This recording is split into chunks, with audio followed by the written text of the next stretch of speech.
En medio de una audiencia congresal en vivo, Caroline Leavitt murmuró, «Vuelve a África», bajo su aliento, sin saber que su micrófono estaba encendido. Pero lo que Jasmine Crockett dijo en respuesta dejó a toda la sala sin palabras y a América observando. El aire dentro del Capitolio del estado de Kansas estaba seco y cargado de anticipación. Papeles doblados, bolígrafos tintineando, murmullos por lo bajo, señales de un panel que se había prolongado demasiado y se había vuelto demasiado personal. Podías casi sentir la tensión pegándose a las chaquetas de la gente, como polvo. La audiencia del Subcomité Congresal sobre Política Educativa se había extendido hasta su tercera hora, y los ánimos estaban encendidos. La representante Jasmine Crockett, sentada erguida con una chaqueta azul, había estado callada durante la mayor parte del último segmento, no porque no tuviera nada que decir, todo lo contrario, sino porque estaba esperando su momento, como siempre lo hacía. Frente a ella estaba Caroline Leavitt, antes una cara conocida en la televisión matutina de política, ahora una asesora senior en Reforma Educativa Federal, de lengua afilada, ambiciosa y nunca dispuesta a retroceder. Ese día, sin embargo, parecía agitada, a la defensiva. Algo en ser desafiada, especialmente por una mujer negra con presencia, la irritaba. Cuando Jasmine finalmente habló, su tono era firme pero equilibrado. «Entonces, lo que estás sugiriendo», dijo, mirando directamente a Caroline, «es que las escuelas en distritos desfavorecidos simplemente no se están esforzando lo suficiente». Caroline cruzó los brazos, se movió en su asiento. «Digo que los estándares deben aplicarse en todos los casos, sin excepciones». «Pero el terreno nunca ha sido nivelado», replicó Jasmine, manteniendo su voz firme. «No podemos hablar de equidad sin abordar el acceso. El contexto importa, también la historia». Caroline soltó un bufido silencioso, pero el micrófono frente a ella seguía encendido. Fue entonces cuando ocurrió. Se inclinó ligeramente hacia su izquierda, no directamente al micrófono, pero lo suficientemente cerca. Su voz, murmurada pero clara, se filtró a través de los altavoces, lo justo para que las palabras fueran inconfundibles. Debería volver a África. Un instante de silencio, luego una tos, un papel movido, una garganta que se cerraba en algún lugar al fondo de la sala. El sonido no pareció registrarse de inmediato, hasta que un interno negro cerca de la mesa de prensa se tensó, girando lentamente la cabeza hacia la oradora. La transmisión de C-SPAN no perdió detalle. Era en vivo. Algunas personas miraron a Jasmine, como esperando que se levantara, saliera furiosa o dijera algo fuerte, pero no lo hizo. Mantuvo las manos cruzadas, parpadeó lentamente y esperó. El presidente del subcomité, un hombre mayor de Idaho, carraspeó. «Mantengámonos en el tema, por favor». Caroline no se inmutó, alcanzó su botella de agua y tomó un sorbo, como si nada hubiera pasado, pero sus orejas estaban rojas. Entonces supo que el micrófono la había captado. Afuera, el clip ya estaba siendo recortado y subtitulado. Dentro, Jasmine la miró directamente, no con enojo, no destrozada, solo con firmeza. Era el tipo de mirada que decía, «Crees que me heriste, pero lo único que hiciste fue mostrarle al mundo quién eres». Aún así, no habló. Volvió a su libreta, hizo una sola anotación y dejó que la sesión continuara como si nada. Ese momento, esos 10 segundos, dijo más que cualquier monólogo. Pero el silencio no permanece silencioso por mucho tiempo, no cuando un micrófono está encendido y el país está escuchando. El clip llegó a Internet antes de que la sesión terminara. Alguien en la cabina de prensa lo grabó con su teléfono, haciendo zoom en el rostro de Caroline en el momento en que las palabras salieron de su boca. En 20 minutos, la frase «Vuelve a África» era tendencia nacional. Los hashtags se acumulaban, los memes ya circulaban, El video original había sido republicado, subtitulado, ralentizado, analizado y debatido de todas las formas posibles. El equipo de Caroline supo que era grave en cuanto salieron de la sala. Su asistente, un joven de traje gris carbón llamado Brian, caminaba rápido a su lado. «Tenemos que decir que se malinterpretó», susurró, protegiéndola de las cámaras que se reunían al final del pasillo. «Murmuré», respondió Caroline sin detenerse. «Nadie sabe con certeza qué dije». Pero estaba equivocada. La gente lo sabía. Era demasiado claro, demasiado nítido, demasiado crudo. Podías sentirlo en la forma en que dijo «vuelve», la pausa, la irritación, el desprecio detrás. Entraron en un pasillo de personal. Caroline sacó su teléfono, que ya vibraba con mensajes de aliados y miembros del partido. Algunos estaban furiosos, otros la advertían, pero ninguno defendía lo que dijo. Había que redactar un comunicado de inmediato. Para cuando el equipo de prensa emitió su primera respuesta, la señorita Levitt fue mal citada debido a ruido de fondo y mala interpretación. Ella está firmemente en contra de todas las formas de racismo y prejuicio. El público ya había decidido. No solo estaban enojados, estaban decepcionados, no solo por lo que se dijo, sino por lo frecuente que ocurren estas cosas, seguidas de excusas, desvíos y giros de relaciones públicas. El patrón estaba agotado. La gente lo había visto demasiadas veces. Mientras tanto, Jasmine Crockett no dijo nada. Los reporteros la siguieron hasta el elevador. Uno preguntó: «Congresista, ¿quiere responder al comentario de la señorita Levitt?» Ella los miró y presionó el botón del elevador. Su respuesta fue simple: «Aún no». Ese «aún» hizo algo extraño. Encendió a ambos lados. Sus seguidores lo llamaron contención elegante. Sus críticos lo tildaron de teatro calculado. En una cafetería tranquila cerca del Capitolio, 3 asistentes de otro representante se apiñaron alrededor de una laptop, viendo el clip otra vez. Uno de ellos, un hombre blanco de mediana edad con ojos cansados, se frotó las sienes. «Esto va a explotar», murmuró. «Si ella habla, estará en todas partes». «Va a hablar», dijo el asistente más joven. «Tiene que hacerlo». Pero Jasmine no tenía prisa. Pasó esa noche en su hotel, lejos de las cámaras, sentada con su madre, que había volado desde Texarkana el día anterior. Cenaron en silencio por un rato. Luego su madre dijo: «¿Vas a decir algo, pequeña?» Jasmine miró por la ventana. Las luces de la ciudad parpadeaban bajo un cielo nublado. «Sí», dijo, «pero no será lo que esperan». En otro lugar, Caroline no dormía. Sentada en su cama de hotel, con la laptop abierta, veía cómo las noticias repetían el clip una y otra vez. Su teléfono vibraba con llamadas perdidas de donantes del partido y ex-colegas. La gente estaba abandonándola. Algunos decían que debía quedarse callada por un tiempo. Otros sugerían una disculpa formal, pero Caroline no estaba hecha para la humildad, no aún. «Me malinterpretaron», dijo de nuevo, más para sí misma. Brian, sentado al otro lado de la habitación, no respondió. Solo la miró, no con juicio, solo con preocupación. No se trataba solo de su carrera ahora. Este momento era más grande que ambas mujeres, y Caroline empezaba a darse cuenta de que ya no controlaba la narrativa. Pero el poder cambia cuando menos lo esperas, y Jasmine estaba a punto de tomar el control de una manera que nadie vio venir. A la mañana siguiente, la cafetería del Capitolio estaba extrañamente silenciosa. Las cámaras se alineaban en el pasillo fuera de la sala de prensa, cables serpenteando por el suelo de baldosas. Los reporteros tomaban café quemado y mantenían un ojo en sus teléfonos. Algo venía, podían sentirlo.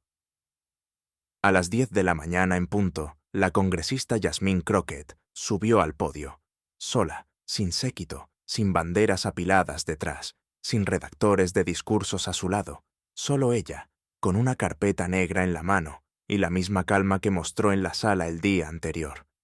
Las cámaras dispararon cuando tomó el micrófono.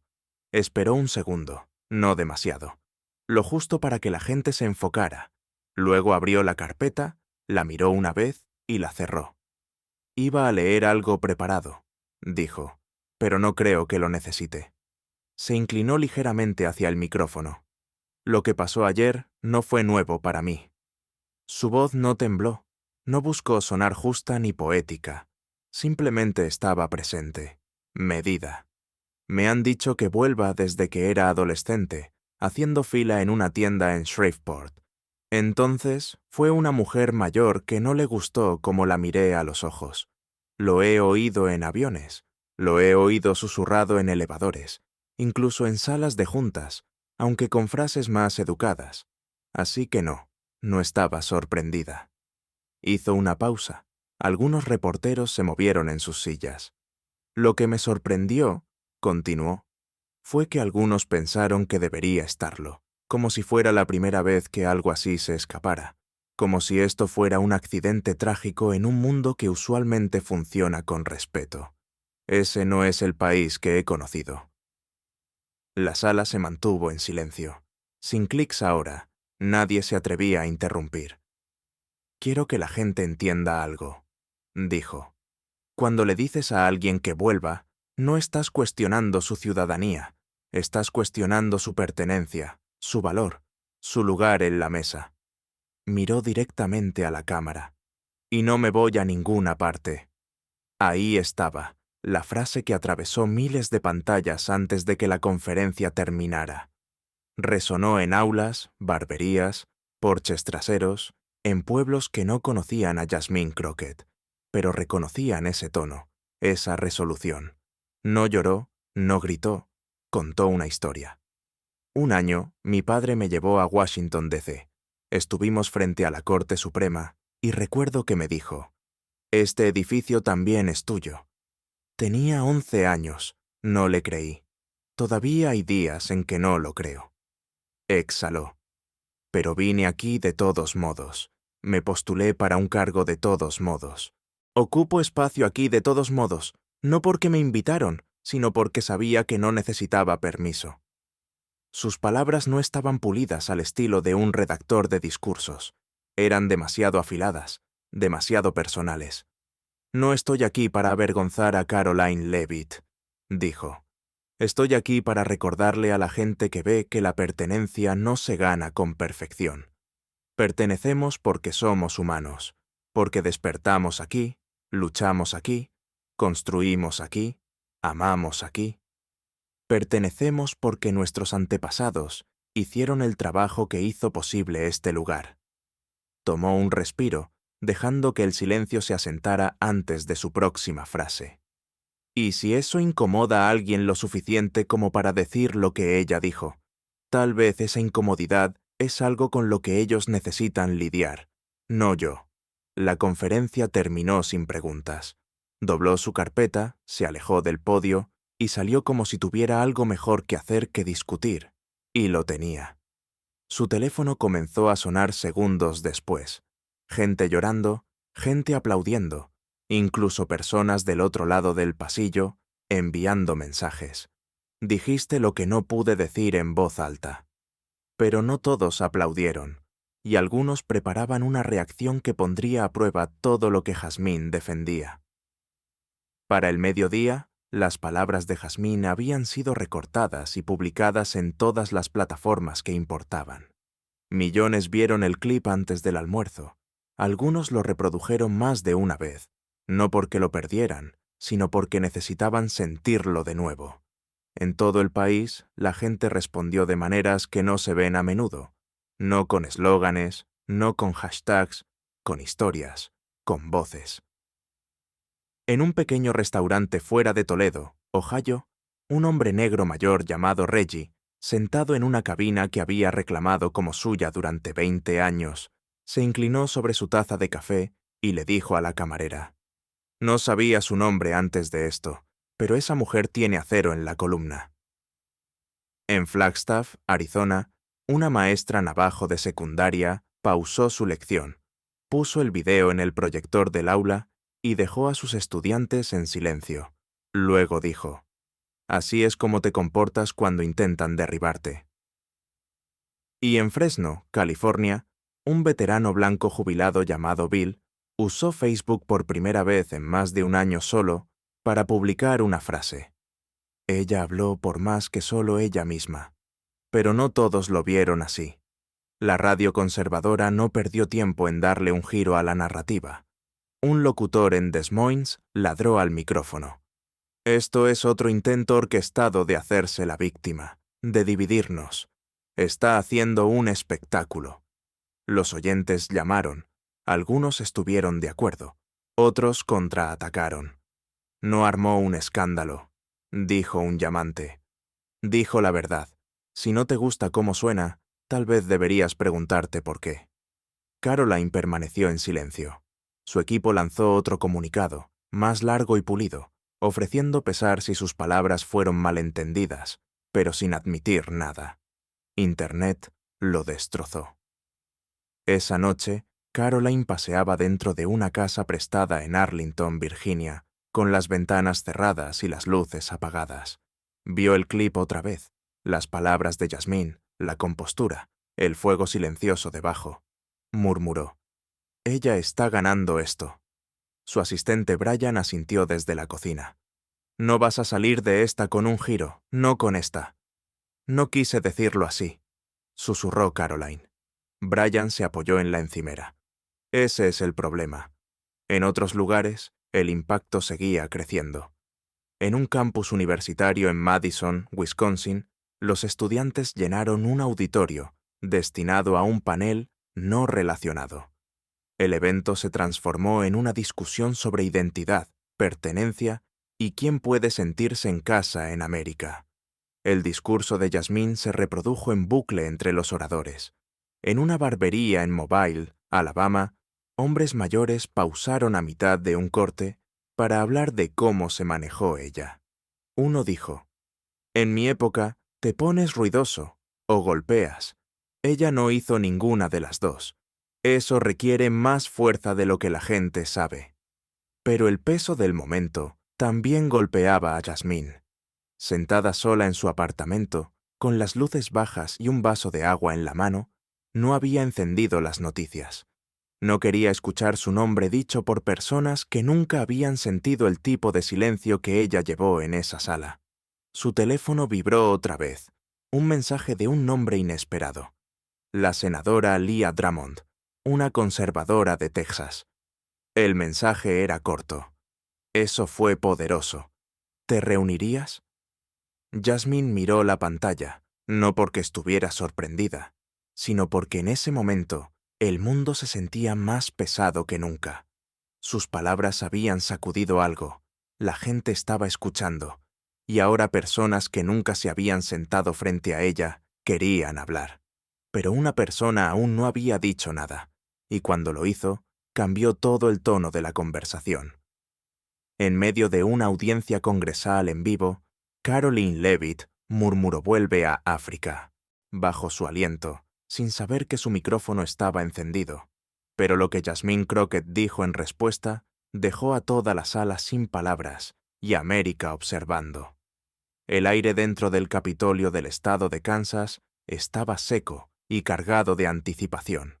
Papeles doblados, bolígrafos tintineando, murmullos por lo bajo, señales de un panel que se había prolongado demasiado y se había vuelto demasiado personal. Podías casi sentir la tensión pegándose a las chaquetas de la gente como polvo. La audiencia del Subcomité Congresal sobre Política Educativa se había extendido hasta su tercera hora, y los ánimos estaban encendidos. La representante Yasmín Crockett, sentada erguida con una chaqueta azul, había estado callada durante la mayor parte del último segmento, no porque no tuviera nada que decir, todo lo contrario, sino porque estaba esperando su momento, como siempre lo hacía. Frente a ella estaba Caroline Leavitt, antes una cara conocida en la televisión matutina de política, ahora una asesora senior en Reforma Educativa Federal, de lengua afilada, ambiciosa y nunca dispuesta a retroceder. Ese día, sin embargo, parecía agitada. a la defensiva. Algo en ser desafiada, especialmente por una mujer negra con presencia, la irritaba. Cuando Yasmín finalmente habló, su tono era firme pero equilibrado. «Entonces, lo que estás sugiriendo», dijo, mirando directamente a Caroline, «es que las escuelas en distritos desfavorecidos simplemente no se están esforzando lo suficiente». Caroline cruzó los brazos, se movió en su asiento. «Digo que los estándares deben aplicarse en todos los casos, sin excepciones». «Pero el terreno nunca ha sido nivelado», replicó Yasmín, manteniendo su voz firme. «No podemos hablar de equidad sin abordar el acceso. El contexto importa, también la historia». Caroline soltó un bufido silencioso, pero el micrófono frente a ella seguía encendido. Fue entonces cuando ocurrió. Se inclinó ligeramente hacia su izquierda, no directamente al micrófono, pero lo suficientemente cerca. Su voz, murmurada pero clara, se filtró a través de los altavoces, lo justo para que las palabras fueran inconfundibles. Debería volver a África. Un instante de silencio, luego una tos, un papel movido, una garganta que se cerraba en algún lugar al fondo de la sala. El sonido no pareció registrarse de inmediato, hasta que un interno negro cerca de la mesa de prensa se tensó, girando lentamente la cabeza hacia la oradora. La transmisión de C-SPAN no perdió detalle. Era en vivo. Algunas personas miraron a Yasmín, como esperando que se levantara, saliera furiosa o dijera algo fuerte, pero no lo hizo. Mantuvo las manos cruzadas, parpadeó lentamente y esperó. El presidente del subcomité, un hombre mayor de Idaho, carraspeó. «Mantengámonos en el tema, por favor». Caroline no se inmutó. Alcanzó su botella de agua y tomó un sorbo, como si nada hubiera pasado, pero sus orejas estaban rojas. Entonces supo que el micrófono la había captado. Afuera, el clip ya estaba siendo recortado y subtitulado. Dentro, Yasmín la miró directamente, no con enojo, no destrozada, solo con firmeza. Era el tipo de mirada que decía: «Crees que me heriste, pero lo único que hiciste fue mostrarle al mundo quién eres». Aún así, no habló. Volvió a su libreta, hizo una sola anotación y dejó que la sesión continuara como si nada. Ese momento, esos 10 segundos, dijo más que cualquier monólogo. Pero el silencio no permanece silencioso por mucho tiempo, no cuando un micrófono está encendido y el país está escuchando. Pasó una semana, pero la conversación nunca se enfrió. Alcanzó a personas que rara vez prestaban atención a la política, como camioneros escuchando la repetición en sus radios cerca de Wichita o adolescentes discutiendo la historia en chats grupales entre clases, en Eugene, Oregón. El momento había abierto algo, no solo sobre raza, sobre civilidad, sobre lo rápido que descartamos a las personas y lo raro que es presenciar a alguien mantenerse firme sin contraatacar. En la televisión local surgieron mesas redondas, expertos analizando el discurso de Yasmín, la disculpa de Caroline y todo lo demás. Algunos lo llamaron una clase magistral de gracia bajo presión. Otros dijeron que Yasmín dejó escapar a Caroline con demasiada facilidad. Un comentarista en un panel nocturno dijo: «No hubo gritos, no hubo teatralidad, pero de alguna manera eso lo hizo impactar más fuerte». No respondió con enojo, respondió con verdad. Sin embargo, no todos aceptaron la disculpa. En Birmingham, una activista de derechos civiles llamada Lori Price transmitió en vivo en redes sociales. «No se trata solo de palabras», dijo. «Se trata del peso detrás de ellas. Una disculpa no significa nada si la cultura que creó esas palabras no cambia». Mientras tanto, en su tranquila oficina, Yasmín leía cartas escritas a mano. Cientos de ellas. Una le llamó la atención. Venía de una niña de 5º grado en Boise, Idaho. Había dibujado a Yasmín en un podio con las palabras